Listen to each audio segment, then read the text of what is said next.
నమస్తే, welcome to listen TV. ప్రస్తుతం మనతో పాటు ఎల్బీ నగర్ ఎమ్మెల్యే సుధీర్ రెడ్డి గారు ఉన్నారు. మాట్లాడే ప్రయత్నం చేద్దాం.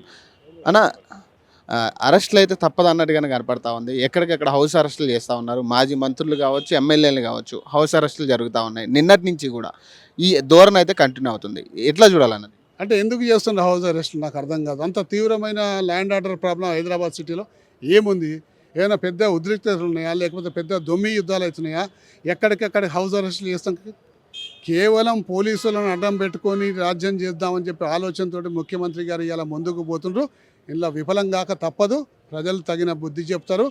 రేపు రాబోయే అసెంబ్లీ సమావేశంలో బీఆర్ఎస్ పార్టీ శాసనసభ్యులు ఈ ప్రభుత్వాన్ని నిలదీయబోతుండ్రు. కాబట్టి ముందస్తు భాగంగా వీళ్ళని ఏదో విధంగా కేసులలో ఇరికించి అరెస్ట్ చేస్తే సాఫీగా అసెంబ్లీ సమావేశాలు నేను జరుపుకోవచ్చు అన్న ఒక దురుద్దేశంతో ఈ యొక్క కార్యక్రమాన్ని రేవంత్ రెడ్డి గారు చేస్తున్నారు.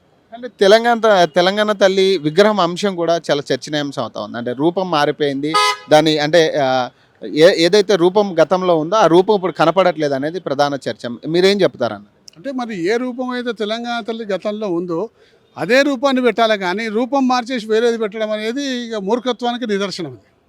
అంటే ఇప్పుడు జరుగుతున్న పరిపాలన కానీ జరుగుతున్న ఇష్యూస్ కానీ అంటే బీఆర్ఎస్ వాళ్ళు ప్రశ్నిస్తూ ఉన్నారు, అరెస్టులు జరుగుతూనే ఉన్నాయి. మరి దీన్ని ఎట్లా చూడాలంటే ఇంకా దీని మీద ఫైట్ చేస్తారా, లేకపోతే ఇది కంటిన్యూ అవుతుందా? 100% దీని మీద ఇంకా ఫైట్ చేస్తాం. ఒక సంవత్సరం కాలం టైం ఇవ్వాలని చెప్పేసి అనుకున్నాం.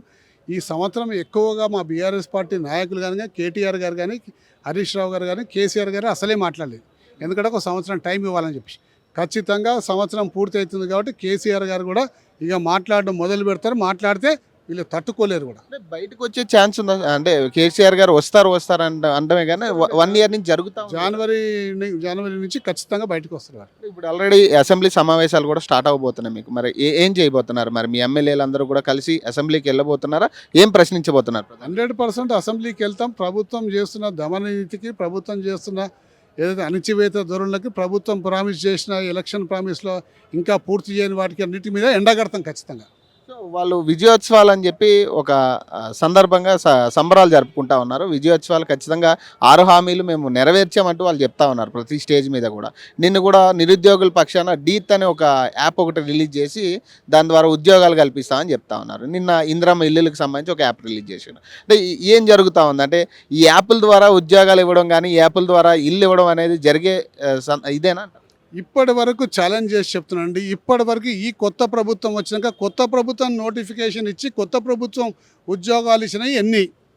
పాత ప్రభుత్వం నోటిఫికేషన్ చేసినప్పుడు పాత ప్రభుత్వం హయాంలో ఎగ్జామినేషన్ జరిగినాయి.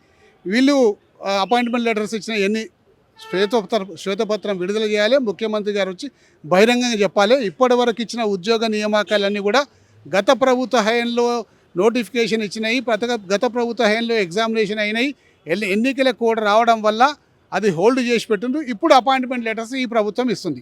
ఇప్పటి వరకు చేసిన ఇనాగ్రేషన్స్ అన్నీ కూడా గత ప్రభుత్వ హయాంలో మొదలుపెట్టిన కార్యక్రమాల్ని ఈ ప్రభుత్వం శంకుస్థాపన ఓపెనింగ్ అని చెప్పేసి ఈ ప్రభుత్వం ఓపెనింగ్ చేసింది తప్ప కొత్త ప్రభుత్వం వచ్చినాక కొత్త ప్రభుత్వం ఎస్టిమేట్ చేపించి శాంక్షన్ చేపించి మరి పని పూర్తి చేసిన ఒక్క వర్క్ కూడా లేదండి.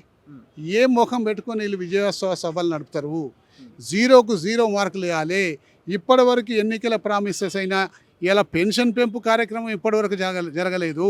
5,000 పెంచి రైతు బంధు ఇస్తానని చెప్పింది, ఇప్పటివరకు వేయలేదు. మహిళలకు 2,500 రూపాయలు ఇస్తానని చెప్పించింది, ఇప్పటివరకు చేయలేదు. మరి అలాగే కళ్యాణ లక్ష్మి లబ్ధిదారులకు 1 తులం బంగారం ఇస్తానని చెప్పిండ్రు, ఇప్పటి వరకు చేయలేదు.